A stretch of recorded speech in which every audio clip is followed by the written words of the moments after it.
It's the 14th of the month. You got paid 5 days ago, and your balance is already sitting at $87. You haven't bought a Rolex. You haven't booked a flight. You've literally just existed. You're scrolling through your transactions like a digital autopsy, trying to find the leak. But the math isn't adding up. That $87 has to last you 16 more days. Most experts will tell you to stop buying coffee. They're wrong. That's lazy advice for a deep-rooted problem. Today, I'm showing you the psychology plus math framework that finally stops the bleeding without making you live like a hermit. Let's get into it.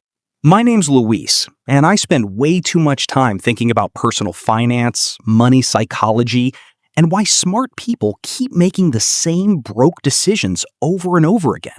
If you're someone who works hard, makes decent money, but somehow still feels like you're one emergency away from a financial disaster, make sure to hit the subscribe button and give this video a thumbs up if this helps you out. Here's the thing. Most people think their money problem is an income problem. They think, if I just made more money, I'd be fine. And I get why that feels true. But let me show you why it's not. A study from the Federal Reserve found that roughly 37% of Americans couldn't cover a $400 emergency expense without borrowing money or selling something. Now, you'd think that's just people earning minimum wage, right? It's not. A separate survey found that nearly 1 in 3 households earning over $100,000 a year are still living paycheck to paycheck. Let that sink in. People making six figures, are still broke by the end of the month.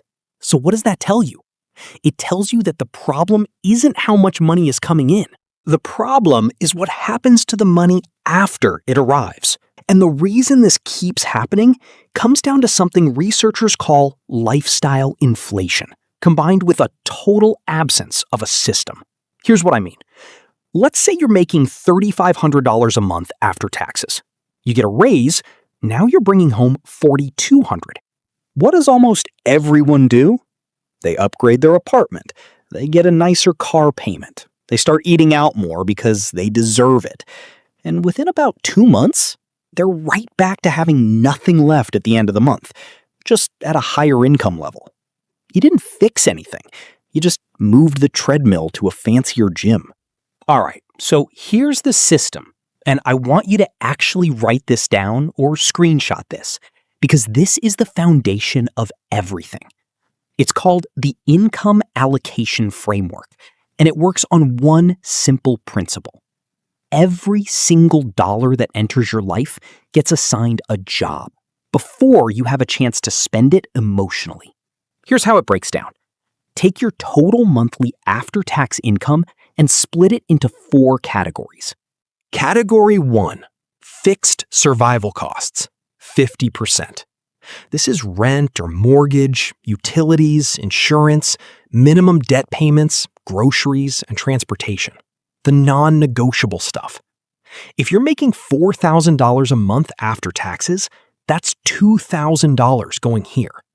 And look, if your fixed costs are eating up more than 50%, that's a major red flag. That means you need to either reduce your biggest expenses, which is almost always housing, or increase your income. No budgeting trick fixes a structural problem. Category 2, financial growth, 20%. This is the money that the future you depends on. Emergency fund first, then debt payoff above minimums, then investing. $800 a month in our example. And I know, some of you are thinking, Luis, I can't afford to put away 20%. I hear you. We're going to address that in a minute. Category 3, lifestyle spending, 20%. This is your guilt-free money. Restaurants, entertainment, clothes, hobbies, subscriptions, $800 a month. This is the money you get to enjoy without feeling bad about it, because the other categories are already handled. Category 4, unexpected and irregular expenses, 10%. This is the one nobody talks about. This $400 covers the car repair, the medical copay, the wedding gift, the annual subscription renewal, the stuff that technically isn't monthly, but always shows up and always wrecks your budget. This is the category that stops you from starting over every single month. Now, you might be thinking, okay, Lewis, that sounds great on paper, but I've tried budgeting before, and I always fall off after like 2 weeks. You probably will, if you rely on willpower alone. Here's what most people don't realize. Your brain is literally working against you when it comes to money. There's a concept in behavioral economics called present bias. It means that human beings are psychologically wired to value what feels good right now over what benefits them later. When you see those shoes, when you smell that restaurant food, when that Amazon deal pops up, your brain releases dopamine before you even buy it. The anticipation of spending is chemically rewarding. And in that moment, your rational brain, the one that knows you should save, gets completely overridden. So, how do you beat your own brain? You don't fight it. You automate around it. The day your paycheck hits, everything should move automatically. Your fixed costs get covered through autopay. Your 20% financial growth gets transferred to a separate savings or investment account at a completely different bank. Not just a different account, a different bank. So it's not sitting there tempting you. Your 10% irregular expenses go into their own holding account. And what's left in your checking account? That's your 20% lifestyle money. That's what you get to spend freely.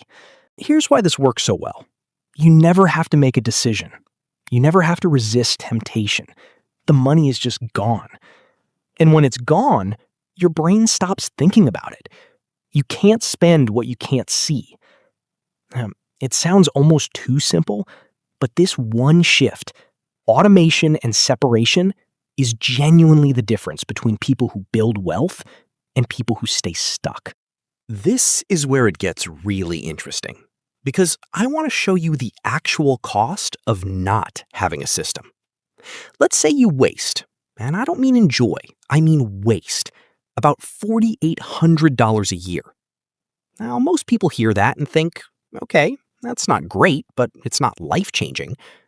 Really? Let's run the numbers. If you took that same $400 a month and invested it into a broad market index fund, earning a historical average of around 10% annually, here's what happens. After 10 years, you'd have roughly $81,000. After 20 years, you'd have about $300,000. After 30 years, and this is the number that should genuinely upset you, you'd have over $850,000 from $400 a month. That's not some genius investment strategy. That's just not wasting money on things you forget about by Tuesday. And here's where it gets even more real. That $850,000 invested conservatively at a 4% withdrawal rate gives you about $34,000 a year in passive income. That's almost $3,000 a month that your money generates for you, forever, without working. You literally traded forgettable impulse purchases for financial freedom. That's the trade. And most people never even realize they're making it. Now look, I said I'd come back to the I can't afford 20% objection. So let's handle it honestly. If you genuinely cannot allocate 20% to financial growth right now, start with 5%. I'm serious. 5%. On $3,500 a month, that's $175. Can you do $175? For most people, the honest answer is yes.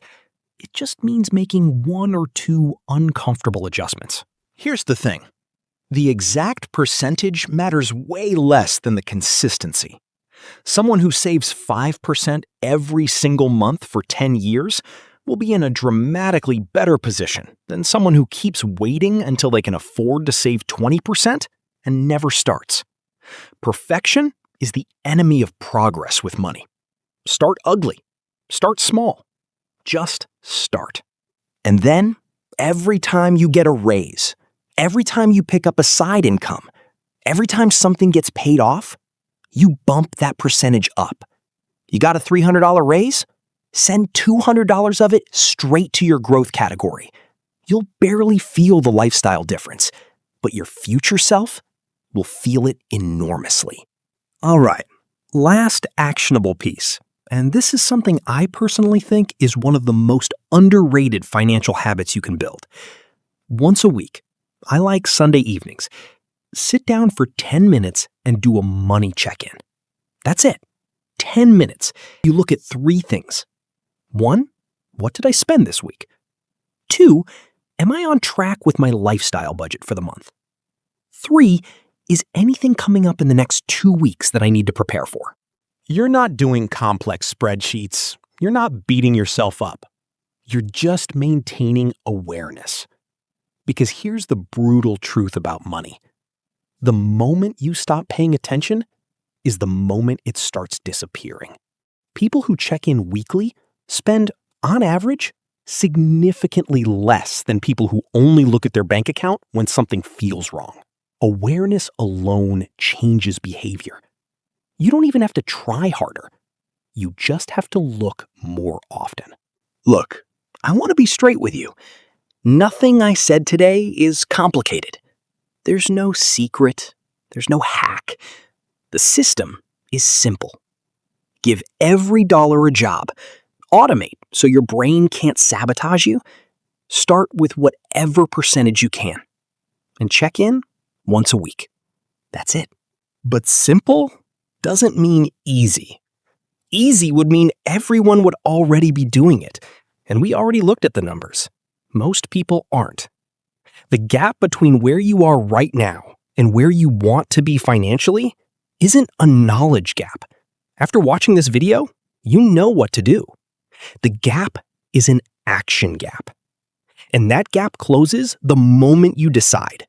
Not tomorrow, not next paycheck, not January 1st. Today. That you're done living like this. You work too hard to be broke at the end of every month. You work too hard to be scared of a $400 emergency. And you deserve better than watching $850,000 slip through your fingers $400 at a time. So here's what I want you to do right now.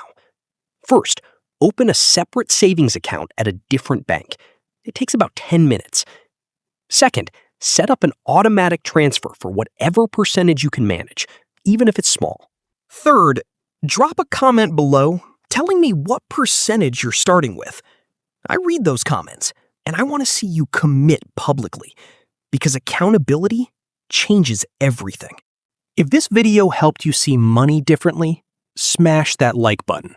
It helps this reach more people who need to hear it.